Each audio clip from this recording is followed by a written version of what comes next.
अस्सलामुअलैकुम स्टूडेंट्स, उम्मीद है आप लोग खैरियत से होंगे। इससे पहले हमने पढ़ा था यूनिसेलुलर एंड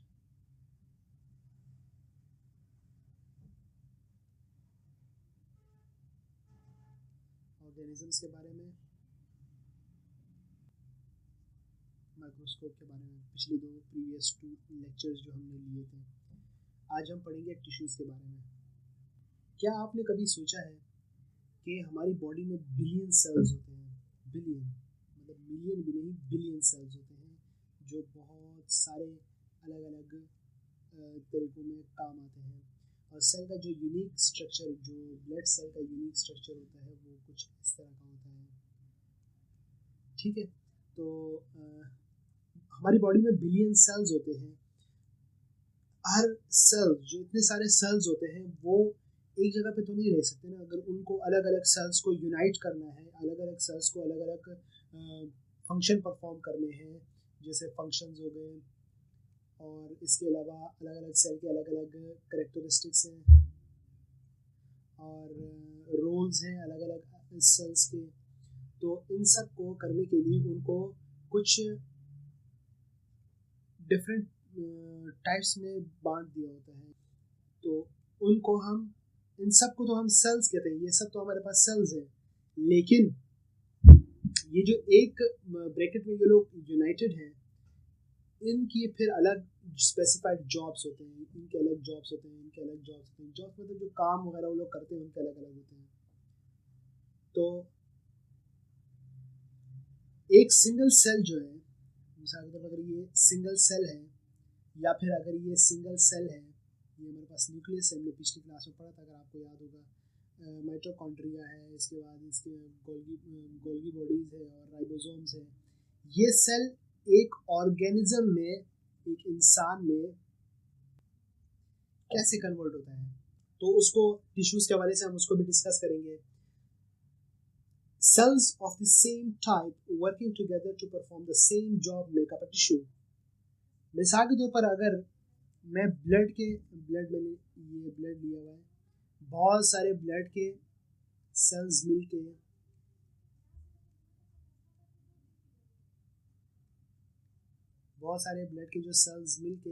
हमारे पास ये बनाते हैं टिश्यू। इन सबको हम कहेंगे ये हमारे पास क्या है, ये टिश्यू है।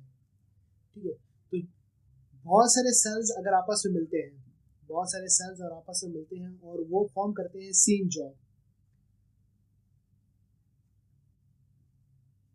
Many cells combine to perform same job is called tissue. इसको फिर हम कहते हैं tissue. Plants and animals are made up of different tissues performing different function. जो हमारे पास प्लांट्स हैं एंड एनिमल्स हैं, ये अलग अलग टिश्यू से बने होते हैं और उनके जो टिश्यूज होते हैं वो डिफरेंट फंक्शन परफॉर्म करते हैं।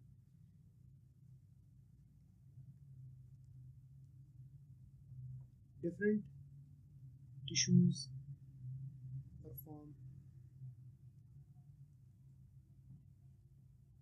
डिफरेंट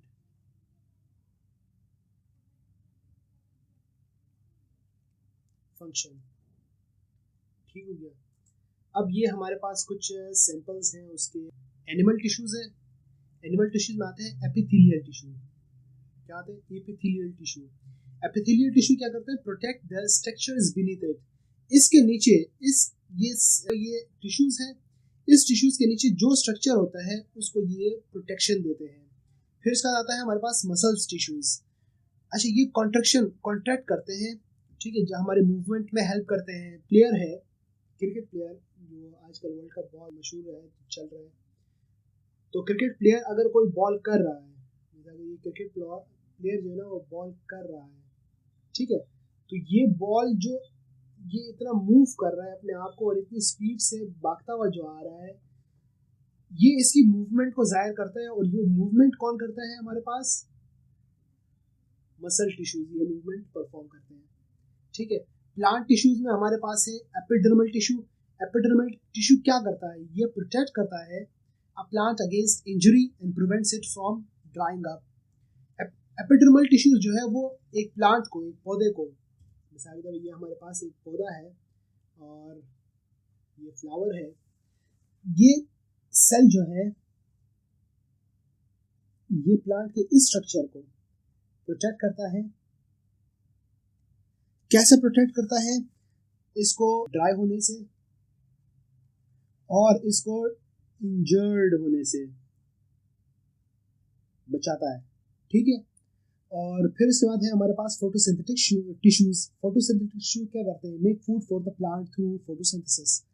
जो सूरज की रोशनी होती है वो जब पड़ती है, मिसाल के तौर पर ये हमारे पास एक प्लांट है, ये सूरज है, इसकी रोशनी जो इसके ऊपर पड़ती है, मैंने आपको इससे पहले बताया था प्लांट सेल के स्ट्रक्चर में हमारे पास होता है क्लोरोप्लास्ट। ये सन से जब रोशनी आती है उसको कन्वर्ट करके ग्रीन कलर में कन्वर्ट कर देता है। अब ये रोशनी जब इस प्लांट पर पड़ती है तो इससे फिर हमें जो प्लांट का फूड है वो आता है। कुछ फूड प्लांट ज़मीन से हासिल करती है, अर्थ से। कुछ फूड प्लांट जो है ना पानी से, वाटर से हासिल करती है। फूड ऑफ प्लांट, कुछ फूड जो है वो जो प्लांट है वो सन की कहाँ से? रेज से, सन की रेज से हासिल करती है। तो ये तो हमारे पास हो गए टिश्यूज। अब हम पढ़ते हैं ऑर्गन्स। ऑर्गन्स हमारे पास किस किस किस्म के ऑर्गन होते हैं? जैसे हमने सबसे पहले कहा कि हमारे पास सेल होता है। सेल से फिर क्या बनता है? सेल, फिर बहुत सारे सेल मिलके अगर एक स्पेसिफिक फंक्शन परफॉर्म कर रहे हैं तो वो फिर टिश्यू बन जाते हैं। टिश्यू से फिर हमारे पास एक ऑर्गन बनता है। अब ये ऑर्गन क्या क्या होते हैं? ऑर्गन हमारे पास ब्रेन होता है, ऑर्गन हमारे पास लंग्स होते हैं, ऑर्गन हमारे पास लिवर होता है, हार्ट होता है। तो ये हमारे पास ऑर्गन्स होते हैं। ठीक है, तो क्या आपने कभी सोचा है कि जब हम कोई खाना खाते हैं तो ये कहाँ डाइजेस्ट होता है, कैसे डाइजेस्ट होता है? जो खाना होता है जाता माउथ के जरिए है और डाइजेस्ट कहाँ होता है? स्टमक में। How do we breathe? हम सांस कैसे लेते हैं? दो चीजें हो गई। स्टमक, फूड कैसे डाइजेस्ट होता है, हम सांस कैसे लेते हैं, हम मूवमेंट कैसे करते हैं, लाइक वॉक करना, मूवमेंट करना, वॉक करना, जंप करना या फिर रन करना। अगर हम फास्ट भागे तो फिर हमें क्या होगा? फिर जो है ना, do you need more energy?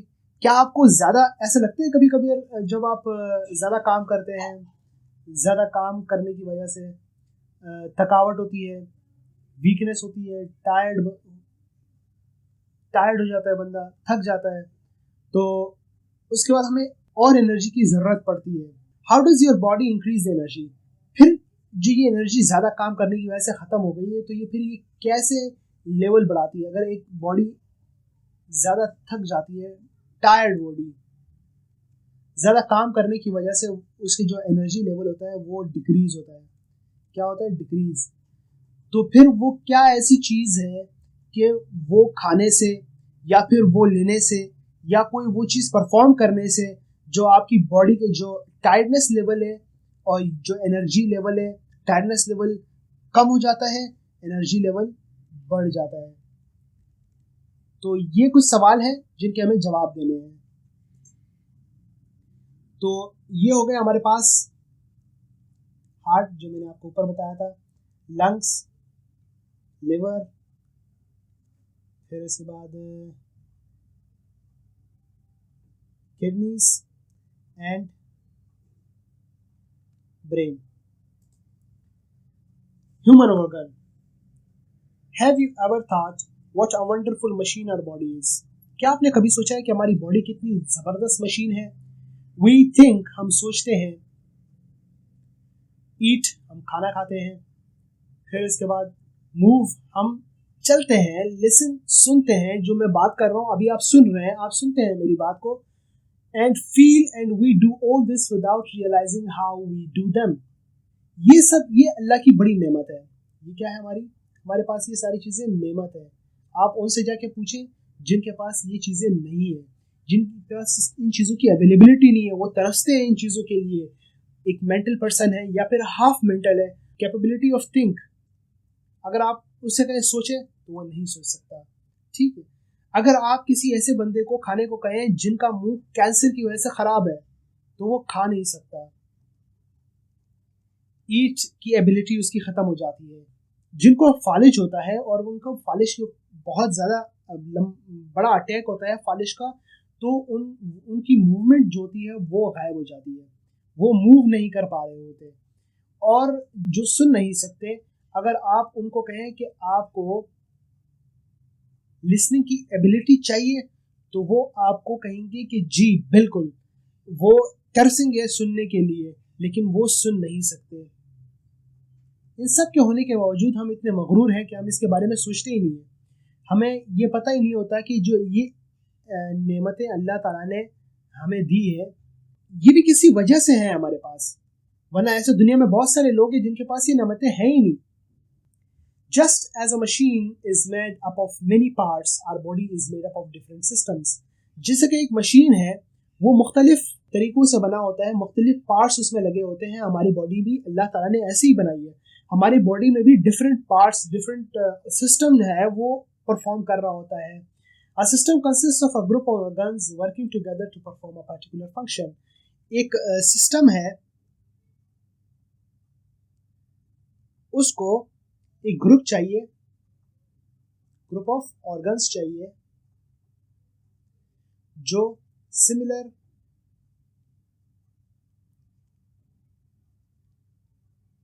Function perform कर सके, जिसकी वजह से हमारा ये सिस्टम कहलाता है।